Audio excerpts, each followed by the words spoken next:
Hello दोस्त। RRB LP technician JE NTPC group D RPF even SSC सारी के लिए एग्ज़ाम डेट आ गया है। 30 दिन के अंदर परीक्षा शुरुआत हो जाएगी। कब से? जब रेलवे बोल देगा कि आपको परीक्षा लेना है। किसको? तो एग्ज़ाम कंडक्टिंग एजेंसी को। तो कल परसों एक वीडियो बनाया था कि इसे नहीं दिख रहा है, उसमें एक्चुअली क्या है, कुछ एक कैंसिलेशन हुआ है, कैंसिलेशन के बाद फिर रीपब्लिश हुआ है। तो रीपब्लिश वाला मुझे नहीं दिख पा रहा था, जिसके कारण से मैंने बोला था कोई एग्ज़ाम नहीं होगा अभी। कब तक? तो आपका जून में नहीं होगा। और अभी भी मैं बोल रहा हूँ जून में नहीं होगा। आपका एग्ज़ाम कब होगा? तो जुलाई या अगस्त में एलपी का, उसके ऑनवर्ड आगे कम से कम की टाइम बात कर रहा हूँ, किसी भी पोस्ट की होगी। Group D, NTPC, under graduate, graduate technician, ITI वाले या वो टेक्नीशियन, या सब मिला के अलग अलग पोस्टों का थोड़ों का हो जाएगा थोड़े दिनों में। लेकिन अब इन सारी चीज़ को देखने के लिए हमें क्या करना पड़ेगा? हमें जाना पड़ेगा कुछ वेबसाइट पे जाएंगे। तो वेबसाइट पे सबसे पहले हमें बहुत मेहनत से सर्च करना पड़ेगा। तो दोनों चीज़ दिखाऊंगा कि कैसे हमने बोला था कल। तो हमने वेबसाइट पे गए, एग्ज़ाम कंडक्टिंग एजेंसी का जो पहले का टेंडर था वो कैंसिल होके उसको अब नए ड्यू डेट के साथ, नया डॉक्यूमेंट के साथ पब्लिश किया गया है। अब एक कब पब्लिश किया गया पूरा डिटेल नहीं दिख रहा है, लेकिन हाँ, पूरी आरआरबी के लिए ये 24 अब 25 के लिए एग्ज़ाम कंडक्टिंग एजेंसी सभी पोस्ट के लिए पब्लिश किया गया है। इसमें कैसे सभी पोस्ट का जाएंगे, थोड़ा सा आपको बता दूं कि इसके लिए आपको पूरे थोड़ा सा मेहनत करना पड़ेगा। हालांकि कॉपी करेंगे तो कोई करेंगे। तो यहाँ पे हम जाएंगे तो यहाँ पे हमें 2-3 चीज़ें मिलेगी। एक हमें मिलेगी इनका टेंडर और एक मिलेगा कोरिजेंडम। तो कोरिजेंडम में जीएसटी रिलेटेड है, तो जीएसटी कैंडिडेट को लेना देना नहीं है। जनरल इंस्ट्रक्शन आप यहाँ देख सकते हैं, और चौथा आपका टेंडर का डॉक्यूमेंट देख सकते हैं। इंस्ट्रक्शन की बात करेंगे तो मैं पहले इंस्ट्रक्शन देखना बहुत पसंद करता हूँ, और करना भी चाहिए, क्योंकि इसी के बिना चलेगा आपको सारी चीज़ें। तो देखिए, लिमिटेड टेंडर है, limited tender notice for inviting E bidding कब आया है? तो ये बहुत पुराना का है, जो 3/10/19 का है। ये क्या है कि ये कहने का मतलब है कि इन जो रूल होगा उसको रूल को फॉलो करना है। इसमें कैंडिडेट के लिए इंस्ट्रक्शन नहीं है। इंस्ट्रक्शन जो भी है वो सारा बीडर के लिए है, और इससे कैंडिडेट को कोई लेना देना नहीं है। कौन सा अपेंडिक्स देना है, कौन सा डिटेल देना है, कैसे फॉर्म भरना है, ये खाली उनके लिए गाइडलाइंस है। तो चलिए एक चीज़ को तो करते हैं स्वेप, इसको कर देते हैं हम स्वेप, हटा देते हैं। अब चलते हैं दूसरे पे। तो दूसरे पे एक मिनट आज हाँ आ जाते हैं। दूसरे डॉक्यूमेंट यहाँ पे क्या है? तो यहाँ पे है आपका कोरिजेंडम नंबर 1। कोरिजेंडम नंबर 1 देखिएगा तो ये आपके काम का ये भी नहीं है, इसको भी हटा दीजिएगा। और ये जीएसटी और पैन नंबर से रिलेटेड है, उसको हमें कोई लेना नहीं। विद्यार्थी को ये टेंडर वाले जाने कि ये कोरिजेंडम से क्या करेंगे, कैसे यूज करेंगे। तो इसको भी करते हैं कट। अब आते हैं तीसरे नंबर पे। तीसरा हमारे पास आता है जो ईसीए मुंबई, जो इसका शायद नोडल होगा पूरे एग्ज़ाम का, उसका रिक्रूटमेंट का ईसीए का 24-25 का डिटेल है। पहले आपका FRP 4 प्रपोजल है, यानी रिक्वेस्ट फॉर प्रपोजल कह रहे हैं। उसके बाद जितने भी पोस्ट है वो सब का एक टेंडर की बात किया जा रहा है। और एक टेंडर को वेरीफाई करने के लिए हमारे पास क्या तरीका है? वेरीफाई ही हम करा सकते हैं ना। 24/5 को बिड ओपन होना है, जो वेबसाइट पे देखे हैं उसी की बात किया जा रहा है 24/5 को।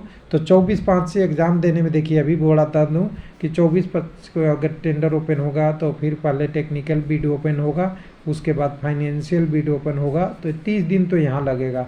तो 24/5 से कम अगर 24/5 से जाते हैं तो 14/5 से तो 14/6 हो जाएगा, यानी जून गया, जून 2024 चला गया। अब 6 के बाद आपको अगले टेंडर में जब जाएंगे तो 30 दिन एग्ज़ाम कंडक्टिंग एजेंसी को सेंटर सेट करने का टाइम देना है। तो 30 यानी 7वें महीने यानी जुलाई, यानी हाफ जुलाई से पहले कोई भी एग्ज़ाम पॉसिबल नहीं है। जुलाई के बाद ही होगा, और होगा तो लगातार होगा। देखिए अब कैसे टाइम होता है, उसके बाद जो डेट खाली रहेगा वो होगा।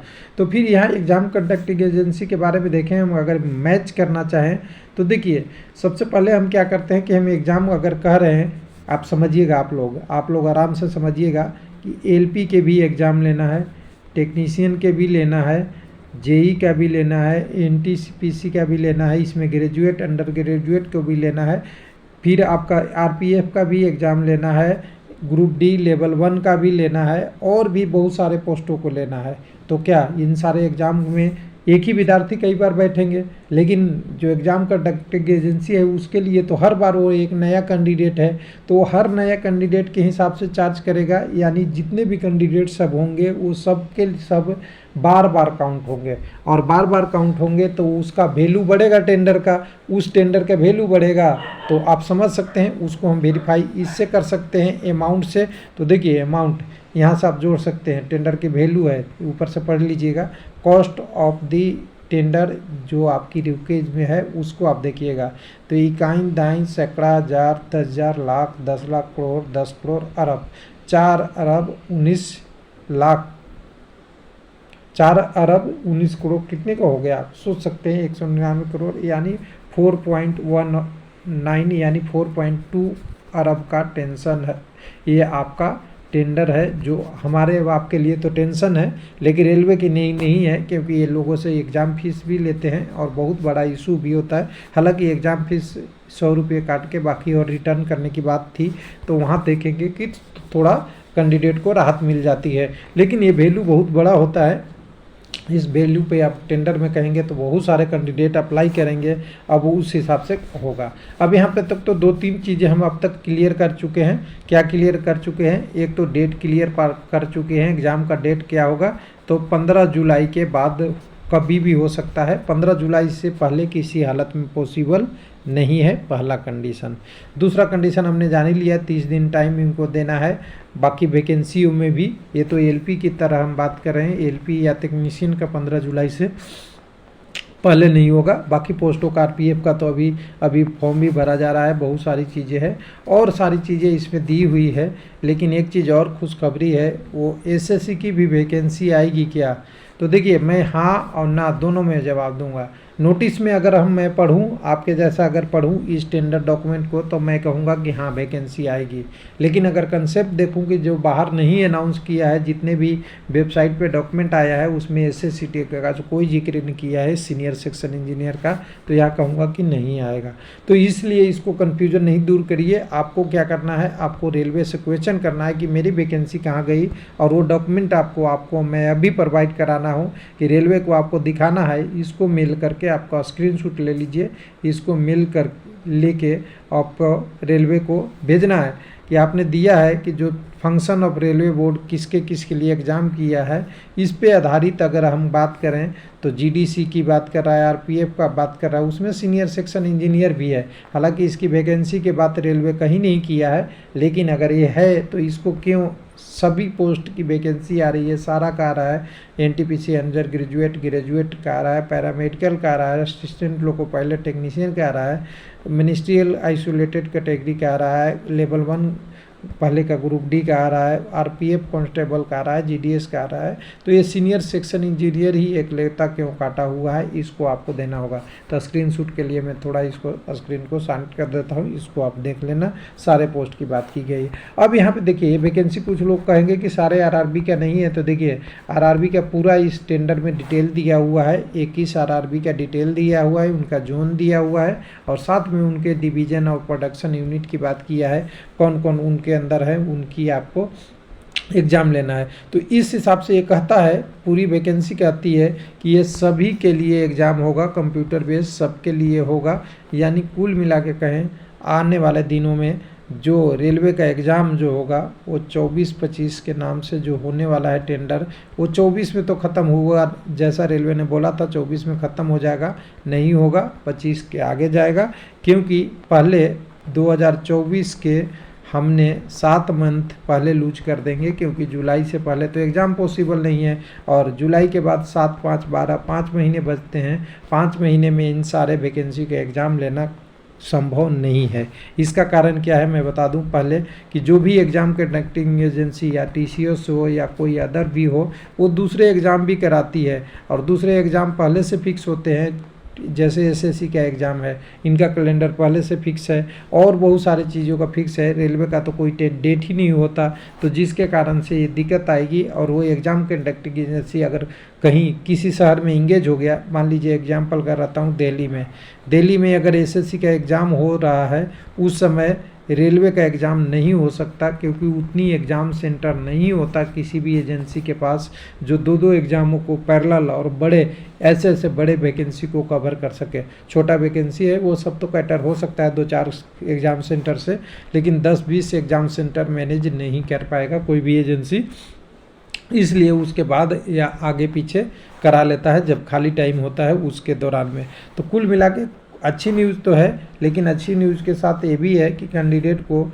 थोड़ा आपको अपनी प्रिपरेशन को, अपनी तैयारी को जारी रखिए।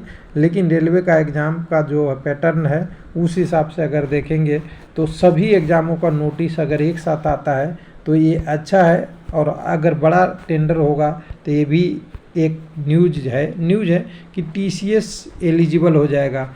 मैं फिर एक बार आपको वार्निंग देना चाहता हूं कि मैं पेपर कटिंग की तरह आपको नहीं बात करूंगा कि पिछली बार भी बोल दी है कि टीसीएस को मिलेगा, लेकिन हाँ, टीसीएस जैसी कंपनी प्रोस्पेक्टिव बिडर और सबसे ज़्यादा वैलिडिटी एग्ज़ाम के लिए रखती है और ये बड़ा टेंडर है, तो ऐसे कंपनियों को ही मिलेगा। छोटा को इतना बड़ा टेंडर जनरली नहीं मिलता क्योंकि वो एलिजिबल नहीं होता। फिर भी आपको ध्यान रखना चाहिए कि टीसीएस को मिलता है क्या मिलता है, अपनी तैयारी करते रहिए और आपके लिए ये है। अब 30 दिन वाले बात हमने आपसे बात किया था कि 30 दिन कैसे तैयार रखने के लिए बोला है, तो मैं एक बार नीचे पेज पे आऊँगा। कोई इस पेज में पढ़ रहा था, पूरा डॉक्यूमेंट 1-1.5 घंटे से पढ़ रहा था, तो प्रिपरेशन करने के लिए टाइम वगैरह वगैरह वगैरह सब कुछ दिया हुआ है।